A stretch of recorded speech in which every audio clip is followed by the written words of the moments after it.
Hey guys, I hope everybody is having a good day. It's Friday. Thank goodness it's Friday. Some of us that work every day of the week don't really know the difference, especially now in this time of COVID. So I want to get right into the questions and answer as many of them as I can. I hope everybody likes my black t-shirt today. I didn't dress up for you. And so the first question is from Allison Koyanagi. Hey, Allison. And the question is, would you recommend self-funding or getting an investor for a new product-based business? Well, typically when you are starting something out, you use your own money. And if you believe in it enough, you use all of your own money. And then when you have proof of concept, you can get investors. However, if you need money and you don't have proof of concept, then you get what's called angel investors. Those are just people who like you a lot, who trust you, who believe in you, and they help you with the startup of your venture. And so I hope that answers your question, but that is basically how you start a company. And I've done several of these, and I've been an angel investor, and I've been a more professional investor once there was proof of concept as well. Okay, so Allison, hope that helps you, okay? Next question is from Adam Drake. Hey Adam, you are good about sending questions in every week. I like that. Here's the question. It's a mindset question. How do I organize my attention and time between making small improvements each day and landing the big wins? So Adam, every entrepreneur faces this problem. And the problem is that we have a business to run and we have to make new sales in order to grow the business.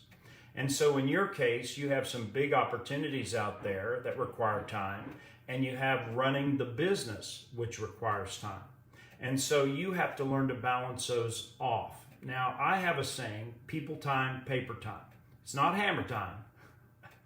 It's people time, paper time. People time is from 8 to 5 every day.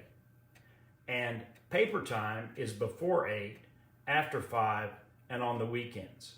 And so if you can use your paper time to do the organizational things and your people time to do the people things and to make the new contacts which are required to make new sales, that's the way I'd approach it.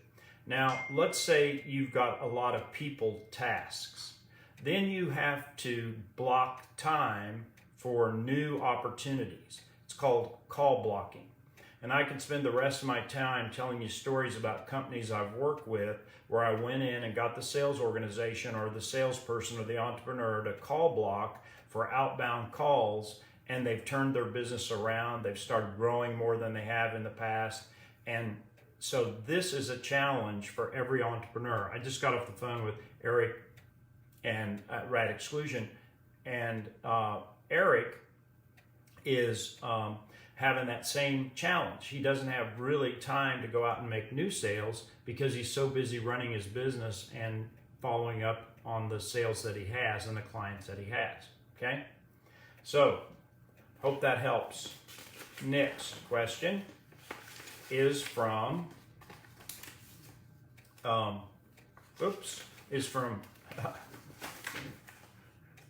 McBond. And so McBond asks a question about a personal assistant. And this is his question. I'm not exactly sure how I should pay my personal assistant based on this task. I am looking at paying my PA anywhere from $10 to $15. Is this good? What is a good price as far as bonus if I end up closing the prospect? So what McBond wants to do is delegate some of his tasks that are repetitive to a personal assistant, and he wants to know how he should pay them because there is a result-oriented element to what he's going to have the PA do. So McBond gets leads in, then he calls the leads and qualifies them on the phone. He has a questionnaire that he asks them, and then he proceeds to go do a site visit if they qualify. So my point is that he wants to pay the PA to do the qualification, and then he also wants to pay the PA to a bonus if he or she makes the sale.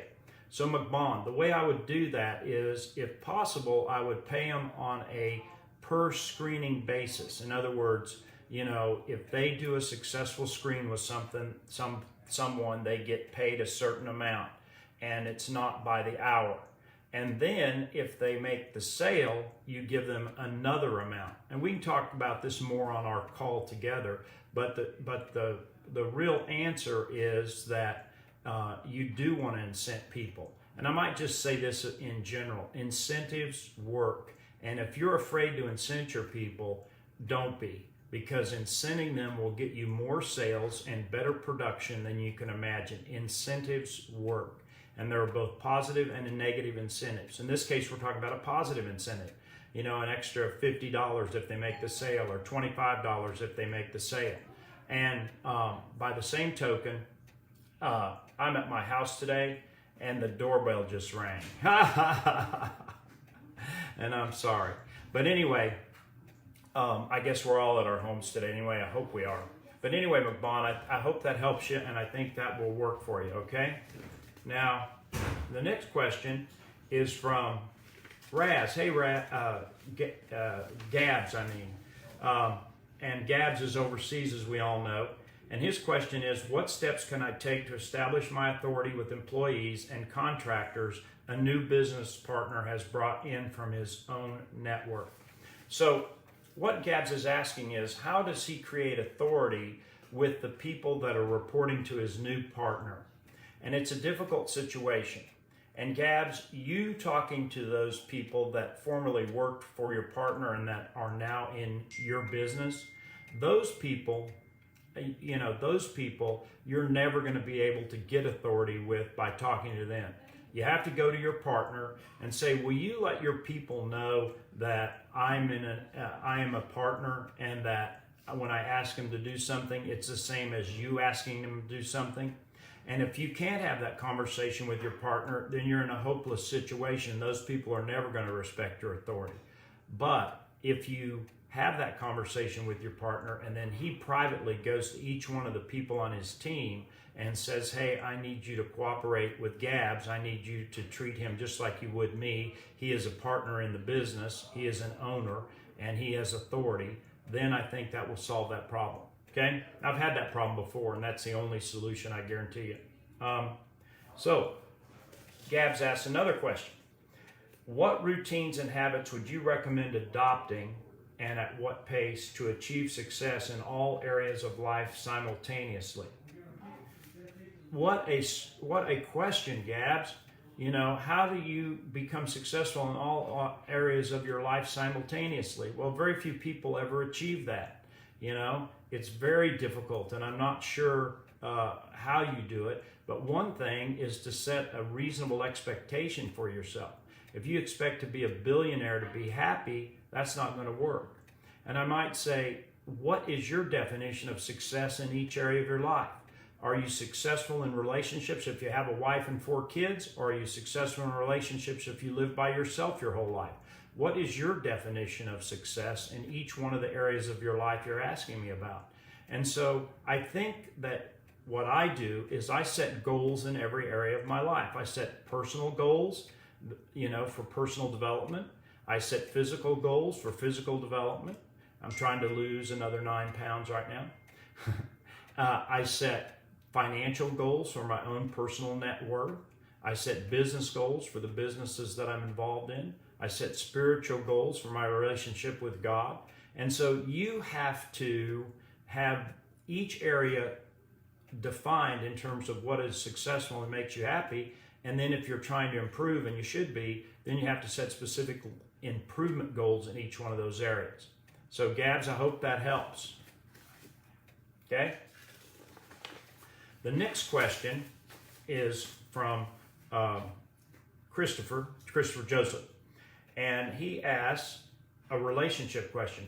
How do I balance school and working on developing my business and having a relationship? He goes on to say, I'm in school full-time, working on starting my business and wondering what I can do to have and balance a relationship at the same time? Should I stop the relationship and focus on me, or is there a way to do it all? So again, it's sort of like Gab's question, but I'm no relationships coach, and I am certainly not one to ask a lot of questions about relationships, even though I've been to a lot of therapy.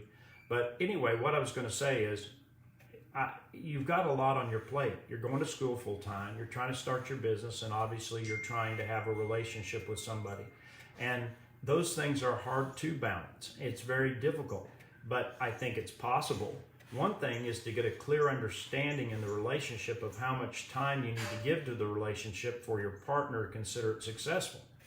And in your school, you have no choice but to finish school. You've invested in it, and so how much time is required for you to do the work outside of class, and how much time is required for class? And then finally, your business, how much time do you need to get your business started and to be successful in your business? And you should do this on a piece of paper so that you can see it clearly in front of you what is required in each one of those areas. And if you can't do it all, you can't do it all. You give something up. You give up the business. I wouldn't give up school, or you give up the relationship, or you find someone who is satisfied with less of your time if you really need a relationship. Okay? So I hope that helps. Okay? Next is Zishan. And Zishan asks this question: how do I develop a sales process to sell B2B? Now, Shizan is, I believe, a developer, because he's developing websites for a woman that sells frozen food to make it more digitally, that's hard to say, friendly. And he's doing that, and at the same time, he wants to help her increase her sales. I'd say you should go to a sales professional and get that woman some professional sales help. I wouldn't try to develop a website. I wouldn't try to develop an e-commerce platform. I wouldn't try to develop an ordering system. I'd go hire that done. But if it was in the sales area, then I would do it, obviously. And so what I'd suggest you do is get her some professional help. And we have a bunch of mentors in the group that you can turn to. Of course, you can turn to me. I am an entrepreneur / sales coach and a sales manager coach. And so I'd be glad to help as well. I hope that helps. So Elena asked this question. In the 4 steps to selling in your video, the first is values. What is meant by this, and can you dive deeper? So I believe that selling is based on 4 principles, 4 things, and only 4 things. 1's a set of values you bring to the table. 2 is the number of people you see. 3 is the quality of your presentation. And 4 is the quality of your prospect. And what Elena's asking about here is the value system that I'm talking about. So what I'd suggest you do is watch the Pro Code Sales videos and finish them, because it's fully explained, each one of those values I believe in the Pro Code video sales. But what I mean by values is I find that successful people have these kinds of successful people and successful salespeople have these kind of values. 1 is they believe happiness is a way of traveling, not someplace you're a lot, that you arrive. 2, they learn how to control their attitude so that it doesn't affect their performance. 3, they think big. They are an optimist. They're always thinking about something bigger and better than what they have. You know, they embrace change. Embracing change means that when something seems to be an adverse change, you look for the opportunity in that adverse change. They are team players. They work with others well, they help others well, and they realize that their company is a boat and everybody's survival is dependent upon the boat, no one individual or no one part of the company. And there's some others as well that I discuss in there. But these values and these beliefs, if they're really truly ingrained in you, then they will help you to succeed in the other areas, which are the number of people you see, the quality of your presentation, and the quality of the prospect. Okay? So that is everything on the questions, and it only took about 20 minutes. So send in more questions next time. I schedule an hour for these videos, and so I would be more than happy to answer other questions you have. I hope that helps, and I look forward to seeing you in person And if you aren't signed up for our seminar, our leadership seminar in November, go on and do that. I think there's only one spot left, all right? And you can do that, of course, through AO. Thanks.